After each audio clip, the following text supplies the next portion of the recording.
کچھ باتوں سے آغاز کرتے ہیں, 5-7 منٹ کی بات کرتے ہیں, اور پھر تم لوگوں کو ایک سوال کو چھمٹ دینے کے لیے چلے جاؤں گا. تیار ہو؟ دیکھو اللہ کا شکر ہے کہ اس سی فیپ رزلٹ میں پہلی مرتبہ ہسٹری میں ایسا ہوا ہے کہ میرے 3 کے 3 پیپر پاس ہوئے. اب یہ پاس کرنے میں میرا کوئی کمال نہیں, بظاہر لگتا ہے کہ میں نے محنت کی ہے, لوگ کہتے ہیں کہ ہدایت تم نے پڑھا ہے, تم نے محنت کی ہے, اور جس کی وجہ سے یہ سب کچھ ہوا ہے. لیکن مجھے پتہ ہے کہ اللہ تعالیٰ نے پردہ ڈالا ہوا ہے, اللہ نے پردہ رکھا ہے میری جو ہے کامیوں ناکامیوں پہ, اور اللہ نے مجھے کامیاب کیا ہے. اللہ نے چھپایا ہے میری ناکامیوں کو, اللہ نے پردہ رکھا ہے میرے عیبوں پہ. کیونکہ اگر میرے اعمال کے حساب سے یا میری شخصیت کے حساب سے یا جتنی میری عبادات ہیں, جو میرے سب کچھ ہے, اس حساب سے شاید مجھے اگر ریوارڈ ملنا ہوتا نا تو میں دوبارہ کوئی لیبس کے اندر ہوتا, مجھے نہیں نوازا جاتا. لیکن یہ اللہ نے پردہ رکھا ہوا ہے کہ اللہ اپنے خزانوں سے نواز رہا ہے. اب اگر کسی سے پوچھو گے کہ کسی بندے کے 3 پیپر پاس ہوئے, کسی بندے کے 3-4 پیپر پاس ہوئے, تو بظاہر دنیاوی اعتبار سے سوچنے والے لوگ یہ سوچیں گے کہ اس نے بہت محنت کی ہوگی, اس نے کوئی 8-8 گھنٹے پڑھا ہوگا, 10-10 گھنٹے پڑھا ہوگا, اس کا تو کتابوں سے سر اٹھتا ہی نہیں ہوگا. لیکن ایسا نہیں ہے. جو چیز کنٹریبیوٹ کرتی ہے آپ کی سکسیس کے اندر, اس میں ایک بہت بہت بڑا جو ہے وہ کنٹریبیوشن آپ کے خود کے اعمال کا بھی ہے, ٹھیک ہے, آپ کے والدین کی دعاؤں کا بھی ہے, اور آپ کے عزیز و اقارب جن کے ساتھ آپ رہتے ہو, جو آپ کی دنیا میں معاملات ہیں, یہ بہت کنٹریبیوٹ کرتے ہیں. آپ کا حسن اخلاق بہت میٹر کرتا ہے, آپ لوگوں کے لیے کیا کام کر رہے ہو یہ بہت میٹر کرتا ہے. اور پھر ان دی اینڈ آپ کی کیا اسٹریٹجی تھی پڑھنے کے لیے. اگر میں یہ کہوں کہ میرے تھوڑے سے کچھ اعمال اچھے تھے, میرے ماں باپ نے میرے لیے دعائیں کی, میرے استادوں کی دعائیں میرے ساتھ تھیں, میں اپنے استادوں کا ادب کرتا تھا اس لیے میں پاس ہو گیا, نہیں, محض یہ نہیں ہے. میں نے محنت بھی کی ہے, ایک ریزنیبل اماؤنٹ آف محنت کی, باقی اللہ نے مدد کی. تو اگر میں سم اپ کروں اپنی چھوٹی سی اس بات کو, کہ پاس ہونے کے لیے صرف ضروری نہیں ہے پڑھنا. بات سمجھانے کا مقصد یہ ہے کہ پاس ہونے کے لیے صرف پڑھنا ضروری نہیں ہے, پاس ہونے کے لیے آپ کو اپنا اخلاق بھی اچھا کرنا ہے. جس طرح سے تم دوسروں کے ساتھ بات کرتے ہو, دوسروں کے ساتھ پیش آتے ہو, دوسروں کے کام آنا سیکھو, اپنی نالج جو تمہارے اندر جمع ہوئی اس کو بانٹنا سیکھو, ایکسپینڈ کرنا سیکھو, دوسروں کی مدد کرنا سیکھو.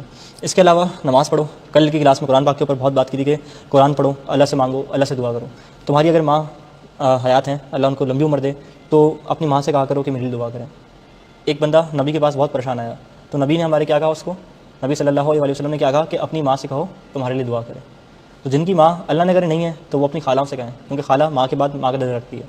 تو اماں سے دعائیں کرواؤ. مجھے یاد ہے کہ پیپر میرے ہوا کرتے تھے, اور تہجد میں امی اٹھتی تھی. میں بعد میں اٹھ رہا ہوں فجر کے لیے, لیکن امی پہلے سے اٹھی ہوئی تہجد میں. کیوں؟ کیونکہ میرا پیپر ہے, رزلٹ میرا آ رہا ہے, دعا میری ماں کر رہی ہے. تو یہ سب ماں باپ کی دعاؤں کا نتیجہ ہوتا ہے.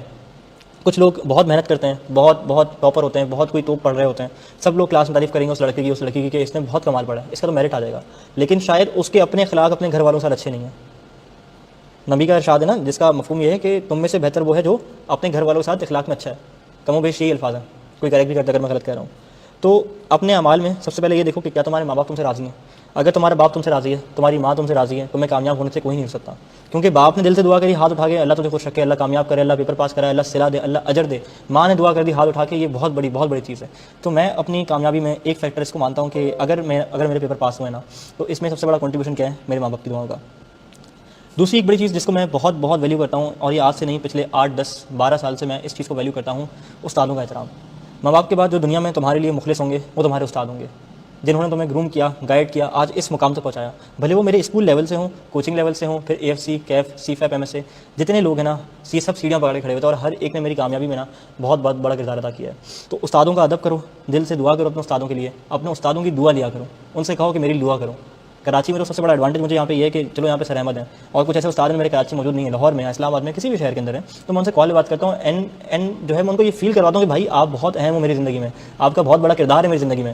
تو استادوں کو سارے ہمارے جو ہے نا وہ اللہ لمبی زندگی دے, اور ان کا سایہ ہمارے سر پہ سلامت رکھے. کیونکہ ایک سفر جو تم شاید بغیر مینٹور کے 10 سالوں میں طے کرو نا, وہ شاید مینٹور کے ساتھ تم 3 سے 4 سال میں طے کر لو. اس مثال کو تم کہیں بھی فٹ کر لو, لیکن ایک وداؤٹ مینٹور زندگی نا بہت مشکل ہو جاتی ہے.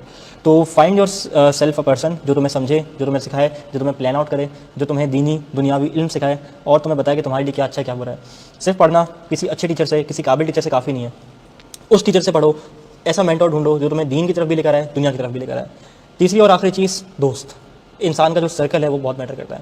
اگر تمہارے سرکل میں, خاص طور لوگوں کو بات کروں اگر میں, کہ کوئی ایسے لوگ ہیں جو کہ پڑھائی میں انٹرسٹڈ نہیں ہیں, صرف ماں باپ کا پیسہ ضائع کر رہے ہیں. ایک بڑے مشہور استاد ہیں, اور وہ یہ شعر کہا کرتے ہیں کلاس میں, ایک لائن کہا کرتے ہیں کہ شہر میں آنے والے اور شہر میں بسنے والے, شہر میں پڑھنے والے, ہاسٹل میں رہنے والے, یہ بھول گئے کہ کس کی ماں نے کتنے زیور بچھا تھا. بہت مجھے ان کی یہ لائن پسند ہے کہ ماں باپ اپنی ساری محنت کی کمائی لگا دیتے ہیں اولادوں کے اوپر. کچھ والدین جو ہیں, کچھ باپ جو ہیں, وہ اپنی ریٹائرمنٹ کی ساری جمع پونجی لگا دینے کس کے اوپر, اولاد کے اوپر, کہ میری اولاد کچھ بن جائے, پڑھ لکھ جائے, آگے بڑھ جائے. لیکن وہ اولاد کیا کرتی ہے, ریلز دیکھ رہی ہے, امانی کی شادی سیلیبریٹ کر رہی ہے, ٹھیک ہے, یہاں سے ورچولی بیٹھ کے. پڑھائی میں دھیان نہیں ہے, پھر اگلی اٹیمپٹ, ایک اٹیمپٹ کے بعد جو ہے وہ اگلے اٹیمپٹ کا انتظار ہو رہا ہے. ایک استاد کو میں نے کہتے ہوئے سنا کلاس میں کہ کتنے ایسے بچے ہیں جن کی یہ پہلی اٹیمپٹ ہے. کافی ساروں نے ہاتھ کھڑا کیا. پھر انہوں نے کہا کہ کتنے ایسے اسٹوڈنٹس ہیں جن کی یہ آخری اٹیمپٹ ہے. شاید ایک دو نے کھڑا کیا ہوگا ہاتھ. وہ سمجھانا چاہ رہے تھے, سمجھانا وہ یہ چاہ رہے تھے کہ آپ کہو کہ ہاں میری آخری اٹیمپٹ ہے, انشاءاللہ یہ پہلی اور آخری اٹیمپٹ ہے, تو ہر اٹیمپٹ ایسے لو کہ یہ آخری اٹیمپٹ ہے.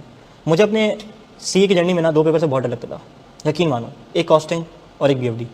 مجھے لگتا تھا کہ میرے سارے کیف کے پیپر نکل جائیں گے, کاسٹنگ نہیں نکلے گا. اس طرح لگتا تھا کہ سارے سی فیپ کے نکل جائیں گے, شاید بی ایف ڈی نہیں نکلے گا, مجھے بہت ڈر لگا. اور یقین مانو سی اے میں دوسری اٹیمپٹ, بی ایف ڈی دوسری اٹیمپٹ, دوسری پراپر مطلب پڑھنے والی. پہلی میں نے کسی میں دونوں میں سے خاص نہیں پڑھا تھا, بلکہ پڑھا ہی نہیں تھا. اور جب میں نے پڑھا, سکون سے پڑھا, تمیز سے پڑھا, میرے پیپر نکل گئے.